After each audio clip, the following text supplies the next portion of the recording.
Hello and welcome back to my channel. It's been 1 week since you looked at me. No, it's been probably 3, maybe 4 years since I've actually posted a YouTube video. So I've moved home, I've rebuilt my bookshelves, and they're still a work in progress, but I am in love with them. I do have a bookshelf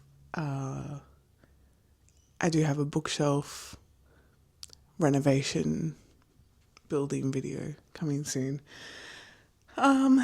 So yeah, it's a little bit awkward, but we'll get used to it. And I thought that there's not really any better time to start recording again than when I'm on holidays from work.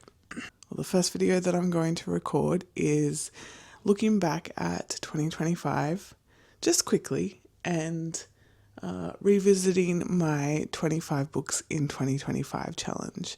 I set myself 25 books in 2025 at the end of December, I want to say, last year, and I feel like I've done pretty well with that challenge, so I'm going to go through a few quick things, and then we'll look at what I want to set myself for 2026. So my actual reading goal for 2025 was 48 books. I wanted to read on average 4 books a month, each month, and I definitely hit that goal.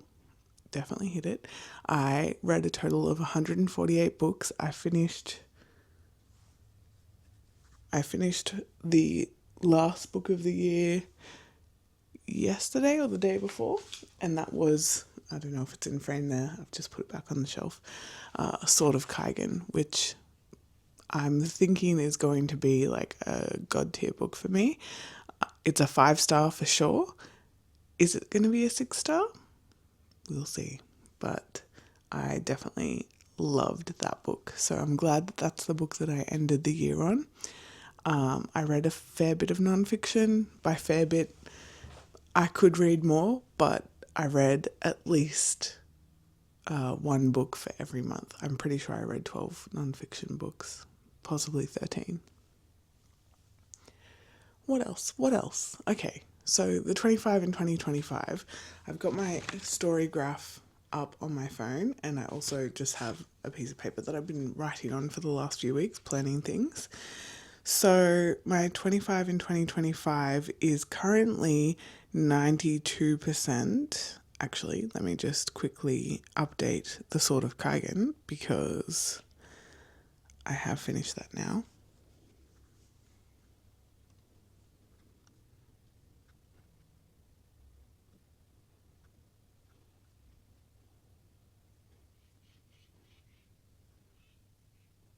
Okay, we'll give it a little refresh. Beauty. Okay, so for 25 in 2025, I have completed 96% of that challenge, or 24 out of 25 books, which I feel like is a pretty big success. The only book that I didn't manage to get to was right here. The Queen by Nick Cutter. And so by default, this will actually be the first book on my 26 of 2026 list, because I'm trying to get through my physical TBR. I just have my TBR mixed in amongst all of my read books, so that's fine. I thought about doing a TBR shelf, but I didn't want to make a large TBR shelf and then have to find a way to repurpose it once I'd read all of the books. So I've always just mixed my TBR in with my physical books. That's fine. So we read So this year we read Nettle and Bone, The Spark of the Everflame, Everything is Tuberculosis, The Bear and the Nightingale, Truth Witch, Sea of Tranquility, Abandon Me, Memoirs by Melissa Phoebos, Empire of the Vampire, which I actually read twice this year, Empire of the Damned, Our Wives Under the Sea, Rhea, A Certain Hunger, Immortal Dark, The Forest Where the Phoenix Sleeps, The Sword of Kaigan, Mile High, Priest, Tris Six Venom, Difficult Women, Private Rights, When the Moon Hatched, Quicksilver, Blue Sisters, and How to Survive. How to Make a Horror. Let's try that again.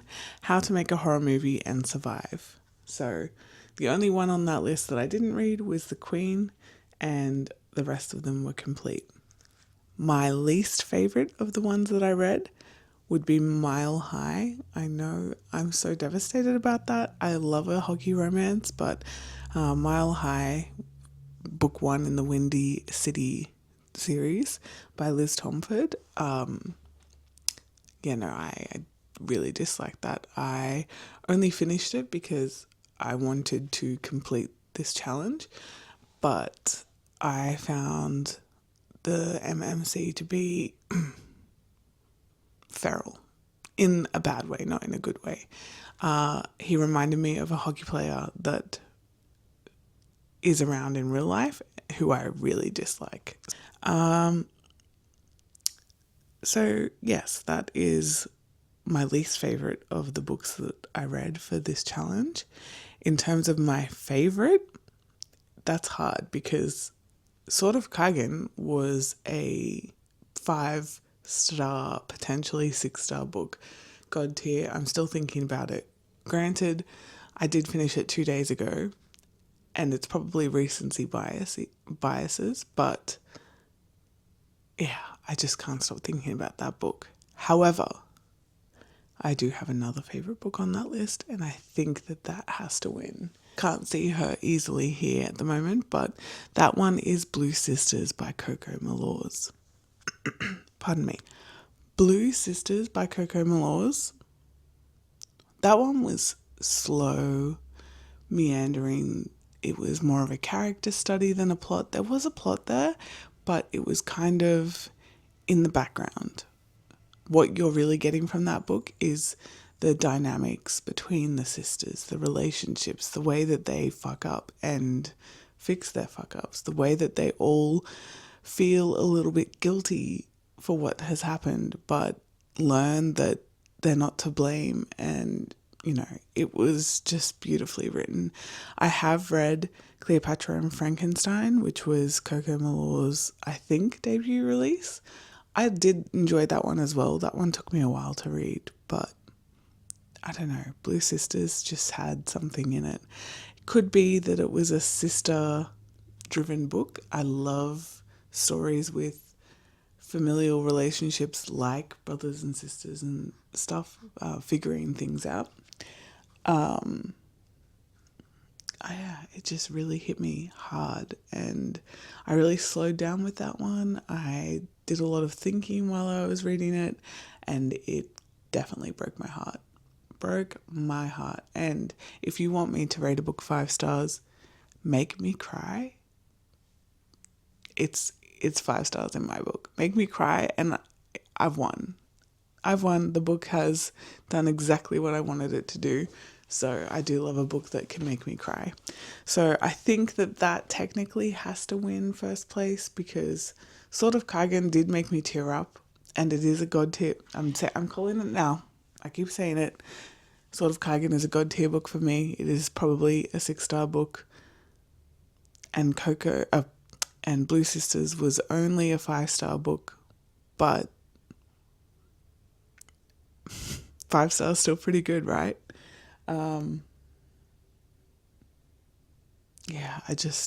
I can't not put Blue Sisters at the top of my list there.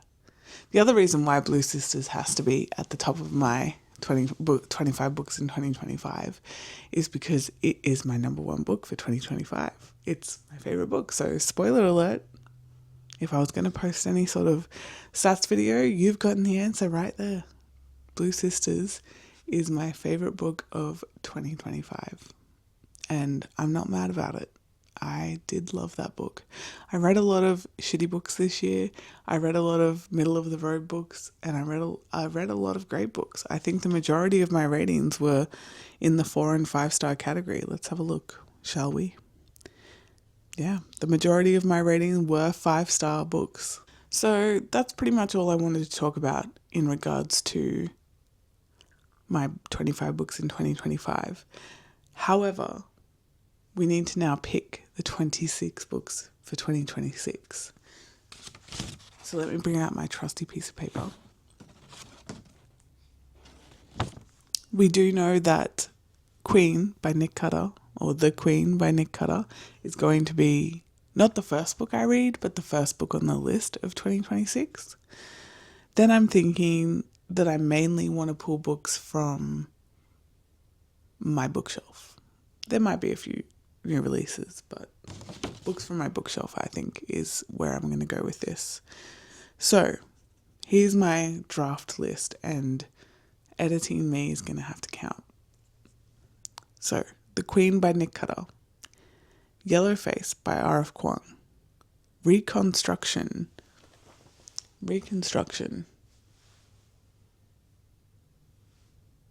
Where is it? I know you're here somewhere. Ah, yes. Reconstruction by Alaya Dawn Johnson, Raybearer by Jordan Ifueko, Piranesi by Susanna Clarke, Notes from Underground by Fyodor Dostoevsky, Monstrilio, where are you? I will find you. Girl, where are you?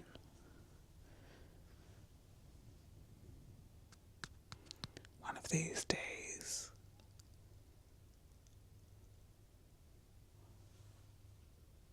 Huh. I thought I had it on my shelf.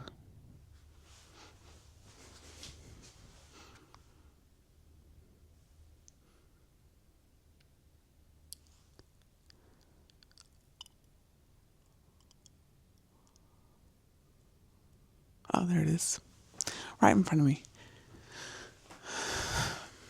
So, Monstrilio by Gerado, Sámano, Córdova. The Mothers by Bennett. This one has been on my TBR shelf and in my TBR closet for at least 5 years. 4 years, 5 years. Since COVID, so I really need to finish that. Lonely Castle in the Mirror by... I don't think that book is on my shelf right now. No, it's not.